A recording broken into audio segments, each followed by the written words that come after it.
अविनाश पांडे जी हमारे बीच पहले कि वो आप लोगों से मुखातिब हो, उसके बाद में सुप्रिया शिंदे जी को, सीपी राय साहब भी हम लोगों के बीच होंगे। अविनाश पांडे। नमस्कार साथियों, उत्तर प्रदेश कांग्रेस कमेटी के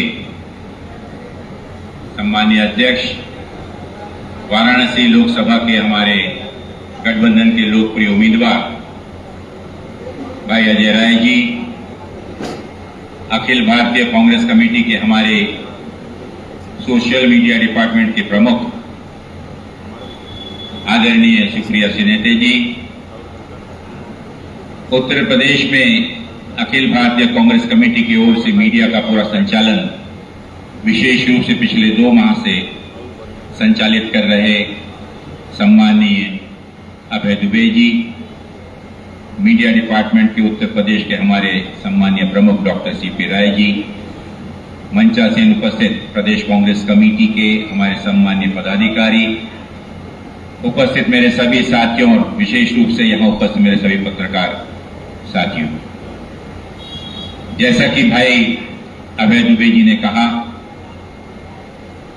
पिछले 40 दिनों से उत्तर प्रदेश में करीबन 7,000 किलोमीटर की यात्रा कर इंडिया गठबंधन के तहत देश के जितने भी प्रमुख राजनीतिक दल जो एकत्र आकर पिछले 10 वर्षों के मोदी जी के नेतृत्व वाले भारतीय जनता पार्टी के कुशासन के विरोध में जो एकजुट होकर इस लोकसभा चुनाव में उस कुशासन के विरोध में और साथ ही साथ पूरे देश में एक राजनीति की नई अलख माननीय राहुल गांधी जी की भारत जोड़ो यात्रा के बाद, जहां उन्होंने 10,700 किलोमीटर से भी ज्यादा की यात्रा कर देश के जन सामान्य लोगों के मनों को छूकर उनकी तकलीफें, उनकी भावनाएं और आज जिस प्रकार के आतंक में, डर के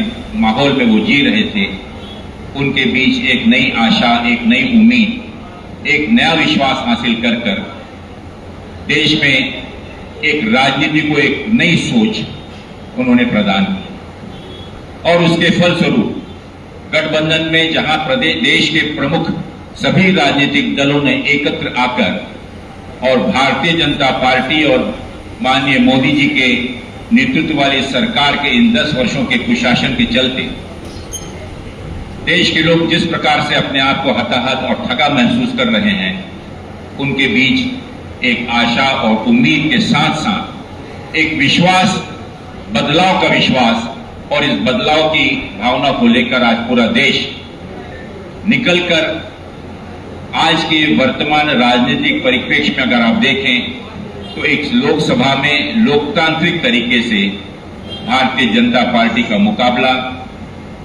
इस देश की जनता सड़कों पर आकर कर रही है।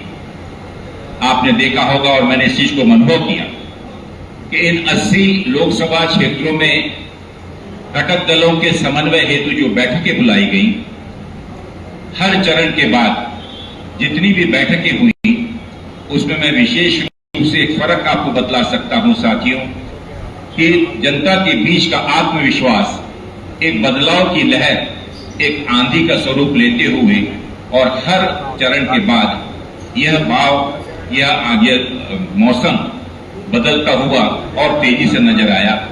और कल के जो हमारा जो 6वां चरण था, हम सब ने देखा कि किस प्रकार से सब अपने डरों की बेड़ियों को छोड़कर और पिछले 10 वर्षों में जिस प्रकार से उन्हें प्रताड़ित होना पड़ा, चाहे वो छोटा व्यापारी हो, चाहे हमारे एमएसईबी के साथी हों, चाहे जिस नारे को देकर अगर मैं देखूं कि देश की युवा वर्ग को जहां पर 20 करोड़ नौकरी देने का वादा जिस आदरणीय मोदी जी ने प्रतिवर्ष 2 वर्ष के हिसाब से 10 वर्षों में 20 करोड़ नौकरियां देनी थी, आज देश के अंदर में बेरोजगारी का हाल ये है कि अगर 100 लोग बेरोजगार हैं तो इस देश का 82% उसमें से युवा है जो आज अपने आप को आंशिक रूप से या पूर्ण रूप से अपने आप को बेरोजगार बताया गया है।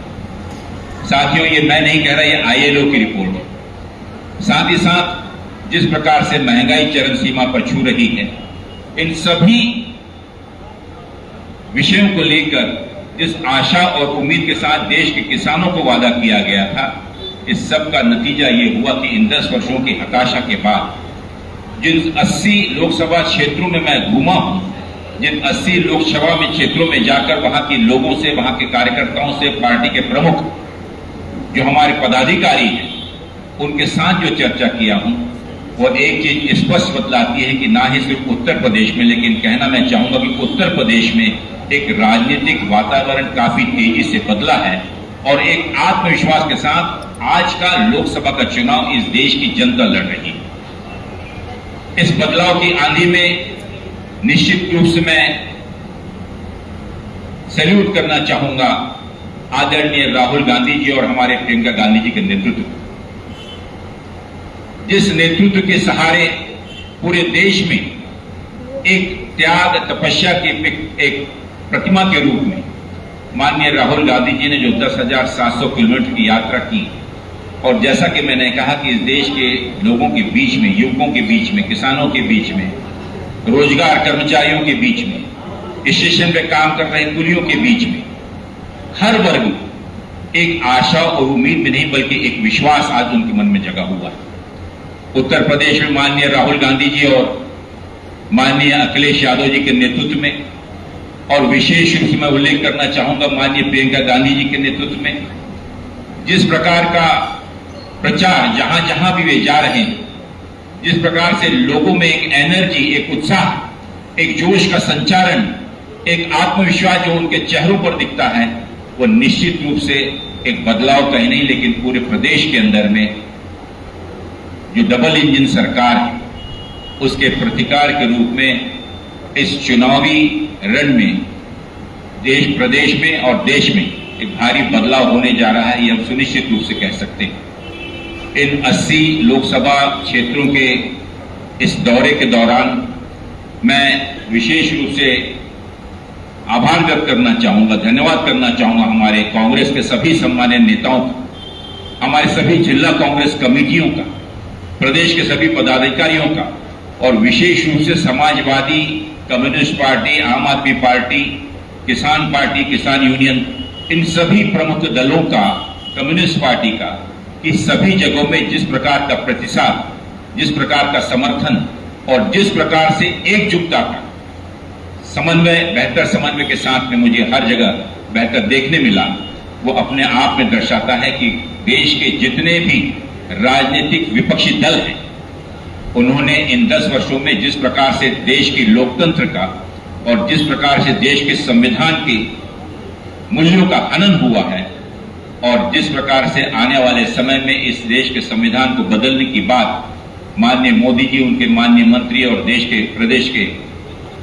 जिम्मेदार पदों पर बैठे हुए भारतीय जनता पार्टी के पदाधिकारी कर रहे हैं, निश्चित रूप से इस देश की जनता इस बदलाव को कतई नहीं चाहती, और इसलिए ये चुनाव संविधान को बचाने के लिए और संविधान को बदलने वाले इन दो विचारों के बीच में, ये चुनाव इस देश के में लोकतंत्र को बचाने और लोकतंत्र को खत्म करने वाली इन दो ताकतों के बीच में, और गठबंधन विशेष रूप से आज माननीय राहुल गांधी जी के नेतृत्व में एक जो नई ऊंचाइयों पर पहुंचकर और लोगों के बीच में एक नया विश्वास बनकर जगा है। मुझे विश्वास है कि बनारस में जिस नारे को लेकर माननीय मोदी जी यहां पर आए थे कि मां गंगा ने उन्हें बुलाया है, आज 20,000 करोड़ रुपए के खर्च होने के बावजूद भी कहा गया था कि इस देश का, इस गंगा का जल आचमनी के लायक होगा, लेकिन जिस प्रकार की दुर्दशा आज पूरे बनारस में गंगा की सफाई को लेकर जिस प्रकार का भ्रष्टाचार हमें देखने मिलता है, जो भी यहां पर प्रदूषण को हटाने के लिए जो भी मशीनरीज लगाई गई, जो भी यहां पर व्यवस्थाएं की गई, उन व्यवस्थाओं को आपने देखा होगा किस प्रकार से अनेक प्रकार के वीडियोज आपको देखने मिलेंगे पिछले दिनों गंगा के प्रदूषण को लेकर, और विशेष रूप से कोरोना काल के दौरान जिस प्रकार की हालत गंगा मैया की हुई, मैं समझता हूं कि गंगा मां भी इस चीज को देखकर पछतावा महसूस कर रही है और शर्मसार महसूस कर रही है। प्रदेश के अंदर और विशेष रूप से कल का मैं आपको अनुभव बतलाऊंगा कि इस दौरान प्रदेश में मैं जहां जहां भी गया, चाहे किसान वर्ग हो, युवा वर्ग हो, हमारी पीड़ित मातृशक्ति हो, हर वर्ग बहुत ही आशा और उम्मीद के साथ बदलाव चाहता है। कल मैं यहाँ के हमारे बुनकर भाइयों के साथ बैठा था, हमारे एमएसएमई के सदस्यों के साथ बैठा था, छोटे व्यापारियों के साथ मैंने चर्चा की। जिस प्रकार की प्रताड़ना, जिस प्रकार का बोझ, चाहे जीएसटी का हो या सरकारी महकमे का अलग अलग जगह से उन पर दबाव हो, आज उनको अपना धंधा व्यापार तो छोड़ दीजिए, घर चलाना मुश्किल हो रहा है। एमएसएमई के लोग जिस प्रकार से जीएसटी का दुरुपयोग कर उनके ऊपर में दबाव लाया जा रहा है, वो अपने आप में बतलाता है कि आने वाले दिनों में बनारस और पूरे प्रदेश के अंदर जितने भी एमएसएमई के व्यापारी हैं, उन्हें अपना व्यापार बंद करने के अलावा कोई दूसरा चारा नहीं। आज बनारस बाबा के दरबार में और वहां से जब भी हम गुजरते आने को लोगों से मुलाकात हुई, एक चीज यहाँ के स्थानीय लोग, यहाँ की परंपरा, यहाँ की संस्कृति जिस प्रकार से लोगों के बीच से भुलाई जा रही है और बाहरी लोग आकर यहाँ के स्थानीय लोगों को हटाकर जिस प्रकार के यहाँ पर कब्जा कर रहे हैं, मैं समझता हूं कि आज बनारस का चुनाव विशेष रूप से उत्तर प्रदेश के यहाँ के हमारे स्थानीय रहवासी लोगों के बीच में और बाहरी लोगों के बीच का संघर्ष है। और निश्चित रूप से बनारस की हमारी जो सांस्कृतिक जनता है, जो यहाँ का हमारे परिवार है, जो सदियों से यहाँ के संस्कारों को, संस्कृति को, परंपराओं को आज जीवित रखा हुआ है, निश्चित रूप से इस चुनाव के बाद जितने बाहरी लोग हैं उन्हें भगाकर यहाँ फिर एक बार लोग स्वतंत्र रूप से आजादी के साथ बाबा के दरबार में दर्शन लेते हुए जितने भी देश विदेश के जितने भी लोग हैं, पुनः एक बार उनको हमारी संस्कृति से उसके सही दर्शन और यहाँ की अनुभूति कराएंगे। आप सब लोगों का हृदय से मैं आभार व्यक्त करता हूं। अनेक विषय हैं जो भाई आदरणीय सुप्रिया जी आपके साथ विस्तार से कहेंगी। मैं इतना ही कहना चाहूंगा साथियों कि इन 80 लोकसभा चुनाव के दौरान जो समन्वय सभी विपक्षी दलों ने मिलकर बनाया हुआ है, उसकी एक बहुत बड़ी ताकत के रूप में इस देश में, इस प्रदेश के अंदर जिस प्रकार से माननीय राहुल गांधी जी, माननीय अखिलेश जी और विशेष रूप से माननीय प्रियंका जी की 2 दिन पहले आपने देखा होगा कि रोड शो में जो प्रतिसाद, जो उत्साह जनता के बीच में आपको देखने मिला, निश्चित रूप से मैं उनका बहुत बहुत आभारी हूं, उनसे पूरी जनता का। और परसों 28 तारीख को माननीय राहुल गांधी जी, कल 28 तारीख को कल राहुल गांधी जी और अखिलेश यादव जी की एक संयुक्त महारैली, जो कि परिवर्तन महारैली की महासभा का आयोजन बनारस में किया गया है। हमें उम्मीद है कि इस रैली में जिस प्रकार का जल सैलाब बनने जा रहा है, वो अपने आप में पूरे देश में और 7वें चरण में एक अंतिम रूप से एक जवाब होगा, एक प्रदर्शन होगा कि इस देश के अंदर आने वाले 4 जून को माननीय मोदी जी इस देश के प्रधानमंत्री न रहकर एक मजबूत गठबंधन की सरकार दिल्ली में बनने जा रही है। आप सब लोगों का बहुत बहुत धन्यवाद।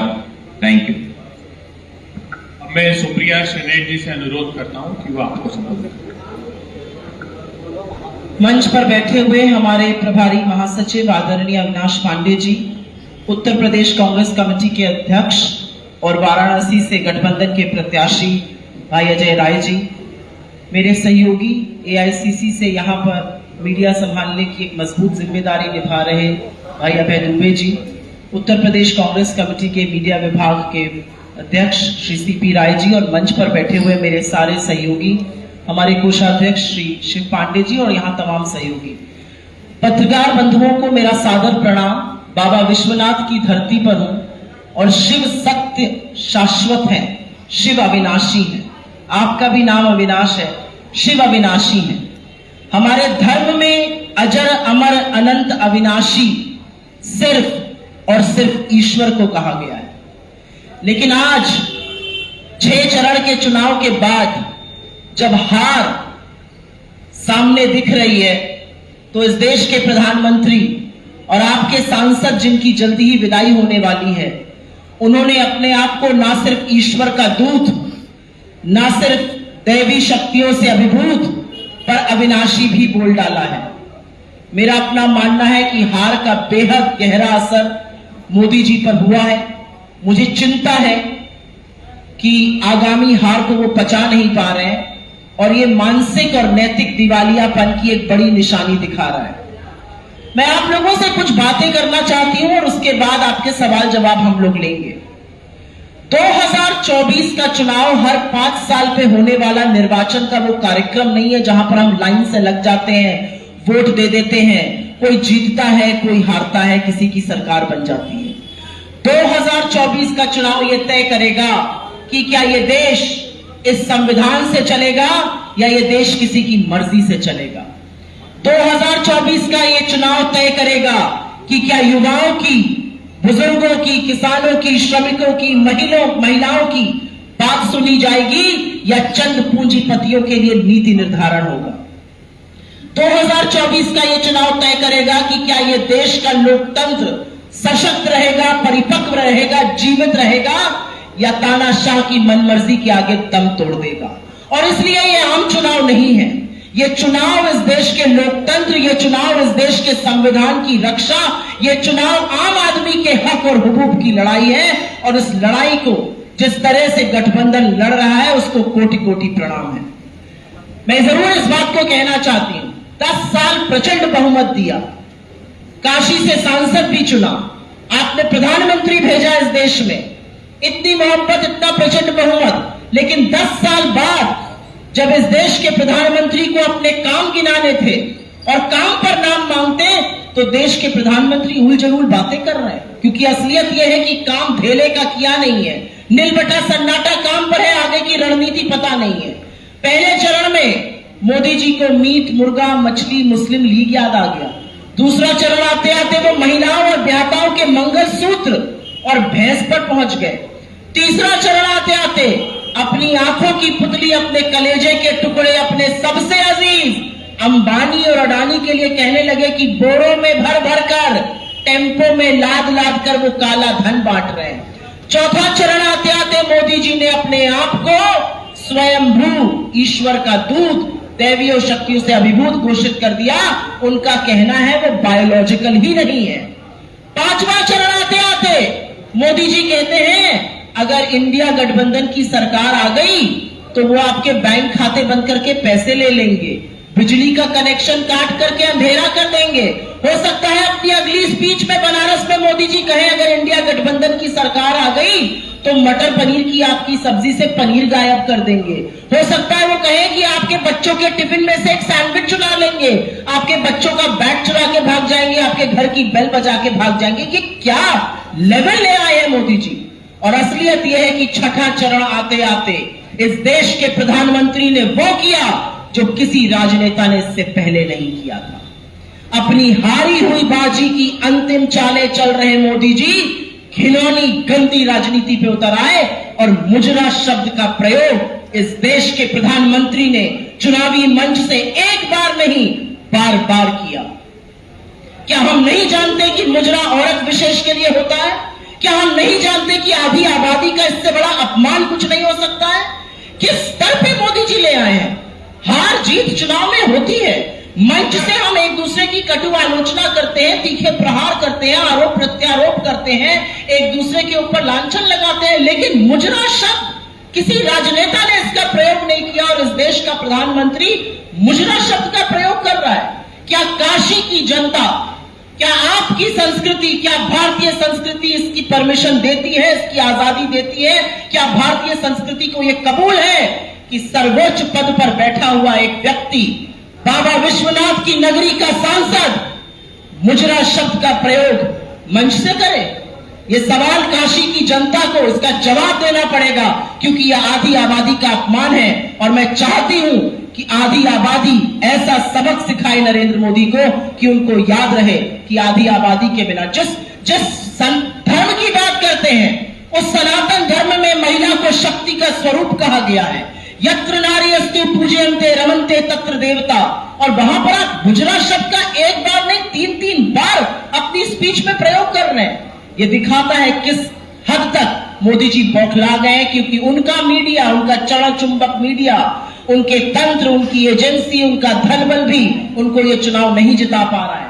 पहले मोदी जी आते थे, काशी में नॉमिनेशन करके चले जाते थे, फिर अपना विनिंग सर्टिफिकेट लेते थे। आज मोदी जी 4-4-5 बार आ रहे हैं यहां पर, क्योंकि गठबंधन ताकत से लड़ रहा है। अजय राय जी ललकार के बोल रहे हैं काशी का विकास क्या हुआ उसका जवाब दो। अभी अविनाश पांडे जी ने आपको पूरा विस्तृत बताया। मां गंगा में एफिडेविट देकर हाईकोर्ट में सरकार ने बताया है 40% नालियां मां गंगा में बह रही है, मृत गाय मां गंगा में बह रही है। क्या हुआ है काशी का? काशी को क्योटो बनाने का सपना था, काशी को वेनिस बना डाला। बारिश होती है सारी सड़कें भर जाती हैं और ऐसा लगता है कि ये वेनिस है, क्योटो से बहुत दूर है।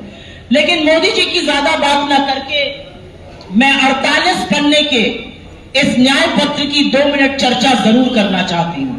यह 48 पन्ने का न्याय पत्र है, 15,329 शब्द हैं और इसमें भविष्य का खाका है। इसमें उस भारत की नींव रखने की बात है जहां पर युवाओं की, महिलाओं की, श्रमिकों की, किसानों की, हाशिए पर पड़े लोगों की बात सुनी जाएगी। इसमें पूरी तरह से हम डंके की चोट पर कहते हैं और ये हमने घर पर बैठकर, कमरे में 1.5 लोगों ने बैठकर अडानी की चिट्ठी पर नहीं बनाया है। ये घोषणा पत्र, ये न्याय पत्र राहुल गांधी जी ने सितंबर 7 तारीख 2022 को जब चलना शुरू किया, कश्मीर, कन्याकुमारी से कश्मीर तक 4,500 किलोमीटर, अजनबियों से मिले, किसानों से मिले, गरीबों से मिले, अमीरों से मिले, हर वर्ग से मिले, हर उम्र से मिले। उनकी आशंकाओं, उनकी अपेक्षाओं, उनकी उम्मीदों, उनके न्याय का यह लेखा जोखा है। मणिपुर से मुंबई, हाँ वही मणिपुर जो 1 साल से जल रहा है, लेकिन 56 इंच की चूहे कलेजे वाला प्रधानमंत्री वहां पर एक बार नहीं जा पाया। वहां से जब उन्होंने यात्रा करी, जो लोगों ने अपनी आशाएं, अपेक्षाएं, सरकार से वो क्या चाहते हैं, उसका लेखा जोखा ये 48 पन्ने हैं और इसके 5 स्तंभ हैं। और इन 5 स्तंभों में युवा न्याय, नारी न्याय, किसान न्याय, श्रमिक न्याय और हिस्सेदारी न्याय की बात है। मैं युवा न्याय से बात शुरू करना चाहती हूं क्योंकि इस न्याय पत्र में हर उस समस्या का समाधान है जो नरेंद्र मोदी जी ने तुगलकी फरमानों के द्वारा इस देश के ऊपर थोपी है।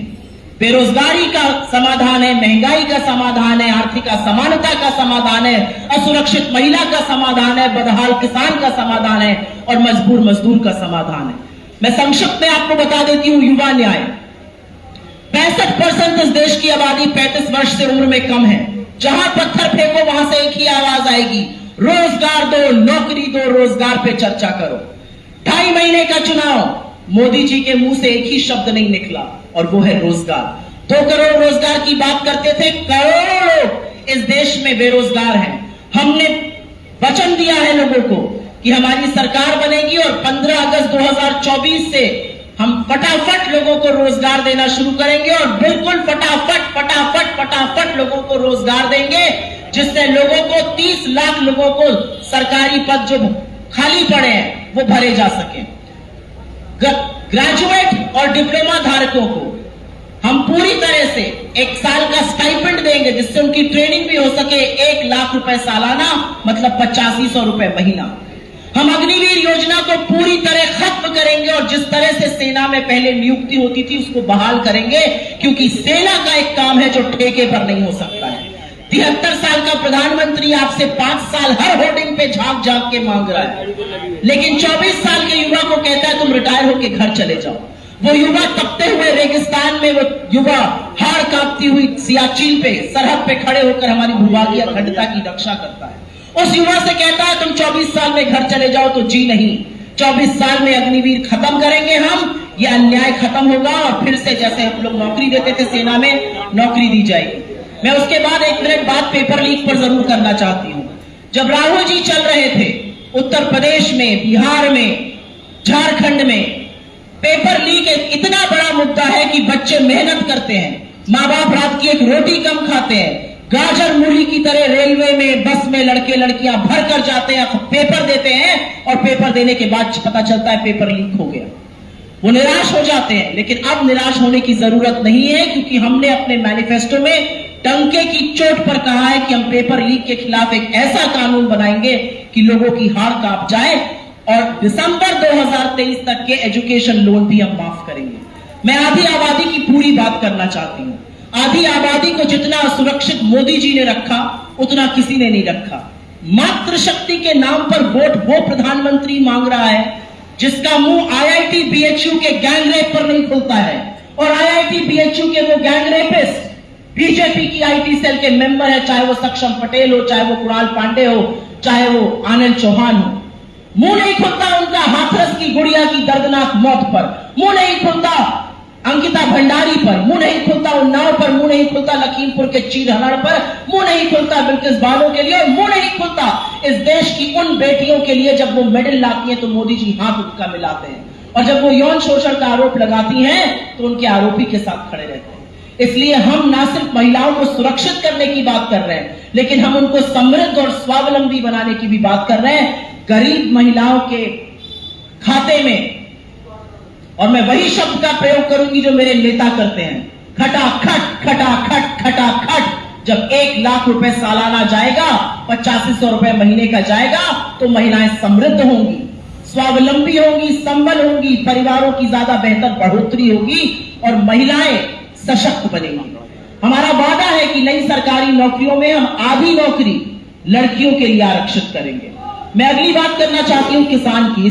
किसान इस देश की रीढ़ की हड्डी है। हम सब कहीं ना कहीं या तो किसानों के बच्चे हैं या किसानी से ताल्लुक रखते हैं। किसानों के साथ जितना दुर्व्यवहार इस सरकार ने किया पहले कभी नहीं हुआ। और किसान क्या मांग रहा है? एमएसपी तो मांग रहा है। किसान एमएसपी मांग रहा है, उसके ऊपर लाठियां बरसाई जाती हैं, उसके लिए सड़कें खुदवा दी जाती हैं, कीले गड़वा दी जाती हैं, 700 किसानों की शहादत हो जाती है, और काशी का सांसद और इस देश का प्रधानमंत्री कहता है मुझे क्या, मेरे लिए थोड़ी बने। इसलिए हम वादा करते हैं, हमारी सरकार बनेगी, हम किसानों को एमएसपी की कानूनी गारंटी देंगे, हम खेती को जीएसटी से मुक्त करेंगे, जो खाद, बीज, कीटनाशक, खेती के उपक्रम पे जीएसटी पड़ता है उससे मुक्त करेंगे। और यही नहीं, हम 16 लाख करोड़ मित्रों का नहीं, किसानों का माफ करेंगे। पहले भी किया है, दोबारा से करके दिखाएंगे। श्रमिकों की बात करनी जरूरी है, क्योंकि हमने, आपने, सबने देखा है कि कैसे जो श्रमिक इस देश को बनाते हैं, इस देश की बुनियाद है, इस देश की बड़ी बड़ी इमारतों को गढ़ते हैं, इस देश के सपनों को बुनते हैं, उन श्रमिकों के साथ अन्याय हुआ है। तो हमारा मानना है कि मनरेगा में हमने ग्रामीण भारत की तकदीर और तस्वीर बदली थी। उस मनरेगा में मानदेय बढ़ के अब 400 रुपए प्रतिदिन का होने जा रहा है। गिग इकोनॉमी, स्विगी, जोमैटो, उबर, ओला टाइप के लोगों के लिए एक सामाजिक सुरक्षा का कानून बनेगा। इस देश में 25 लाख रुपए की एक हेल्थ बीमा योजना लाने जा रहे हैं, जिसमें टेस्टिंग, दवाई और ट्रीटमेंट होगा। ऐसा हमने राजस्थान में करके दिखाया था, हम दोबारा से करेंगे। और यही नहीं, इस देश के लोगों के लिए गरीबी की जो खाई मोदी जी ने बनाई है, जो 2 हिंदुस्तान बनाए हैं, जहां पर अडानी दिन के 1600 करोड़ रुपए कमा रहा है और किसान 27 रुपए कमा रहा है, वो देश जहां पर चकाचौंध G20 होता है, मोदी जी अपनी छवि सुधारते हैं, लेकिन गरीब के घर के आगे पर्दा लगाना पड़ता है, दीवारें बनानी पड़ती हैं, जिस पर 20% आबादी को आपने 46 रुपए रोज पर रहने को मजबूर कर दिया है। उस आबादी के लिए हम 5 किलो नहीं 10 किलो अनाज देने जा रहे हैं। खाद्य सुरक्षा अधिनियम में सोनिया जी और मनमोहन सिंह जी का भला हो, कांग्रेस की सरकार ये कानून लाई थी, उसी के अंतर्गत ये अनाज मिल रहा है। लेकिन हम 5 किलो नहीं, हम 10 किलो देने जा रहे हैं। और ये सारी योजनाएं हम कर्नाटक में, हम तेलंगाना में, हम हिमाचल में अपनी सरकारों में चला रहे हैं। ये कोई चांद तारे तोड़ने वाली बात नहीं है। और अंत में मैं बस बात करना चाहती हूं हिस्सेदारी न्याय की। और हिस्सेदारी न्याय की बात करनी इसलिए जरूरी है क्योंकि दलित, वंचित, शोषित, आदिवासी, पिछड़ा वर्ग और यहां तक कि गरीब सामान्य वर्ग भी आज हाशिए पर है। आज सो कॉल्ड अपर कास्ट का जो गरीब है, उसके लिए कोई नीति निर्माण नहीं हो रहा है, उसके बच्चों के लिए कोई नौकरी नहीं है, उसकी कोई टोह नहीं ली जा रही है। एक दलित को उसके, अगर वो अपने मन से वोट देता है बरेली में, तो तहसीलदार के सुरक्षा कर्मी उसको पीट रहे हैं। एक आदिवासी के सर पर भाजपा का नेता पेशाब कर रहा है। तो हाशिए पर रह रहे लोगों को अगर मुख्य धारा में लाना है, वो तभी होगा जब इस देश का एक्सरे होगा। अगर आपके पैर में चोट लग जाए और आप डॉक्टर के पास जाइए, तो डॉक्टर ये सुनिश्चित करने से पहले कि प्लास्टर लगेगा, गर्म पानी या ठंडे पानी से सेक होगी या क्रेप बैंडेज बंधेगा, वो पहले आपसे एक्सरे कराएगा। और हम यही तो कह रहे हैं, 2011 के बाद से जनगणना नहीं हुई है। हम कह रहे हैं जनगणना कराइए, सामाजिक और आर्थिक। विश्व के हर राष्ट्र ने कोरोना के बाद कराई, हम क्यों नहीं करा रहे? कराइए, दूध का दूध, पानी का पानी होगा, गरीब सामान्य वर्ग का, दलितों का, आदिवासियों का, पिछड़ों का भला होगा, वो मुख्य धारा में आएंगे। और कुछ भी ज्यादा कहने से पहले मैं सिर्फ ये कहना चाहती हूं कि काशी की धरती बाबा विश्वनाथ की धरती है। शिव सत्य के साथ हैं, शिव शाश्वत हैं, शिव अहंकार का नाश करते हैं और शिव एक अकेले हैं जिनकी जो बारात है उसमें हर तरह का जीव जंतु पशु पक्षी हर वर्ग का गरीब अमीर शामिल है। और ये इंडिया गठबंधन भी शिव की जैसी बारात ही की बारात है, क्योंकि असलियत यह है कि लोगों को गरीब रखकर, लोगों को वंचित रखकर, लोगों को शोषित रखकर समृद्ध भारत नहीं बन सकता है। 10 साल इस देश ने अन्याय सहा, 10 साल इस देश ने जुमले सहे और अब जब देश हिसाब मांग रहा है तो इधर उधर की बातें की जा रही है। देश यही तो पूछ रहा है, कहां है 15 लाख रुपए हर अकाउंट में आने थे, कहां है 20 करोड़ रोजगार, कहां है 100 स्मार्ट सिटी, काशी भी तो एक स्मार्ट सिटी बननी थी, कहां है रुपया और डॉलर जो एक पर आना था, 58 पर रुपया दिया था प्रभु, आपने उसको पहुंचा दिया 84 पर। पूछ रहा है देश कि पेट्रोल का शतक पार क्यों कराया, पूछ रहा है देश कि किसान की आय दुगनी क्यों नहीं हुई। लेकिन इन सब सवालों का जवाब नहीं है। जवाब में बात करते हैं पाकिस्तान की। अरे पाकिस्तान लपके हुए आप गए बिरयानी खाने।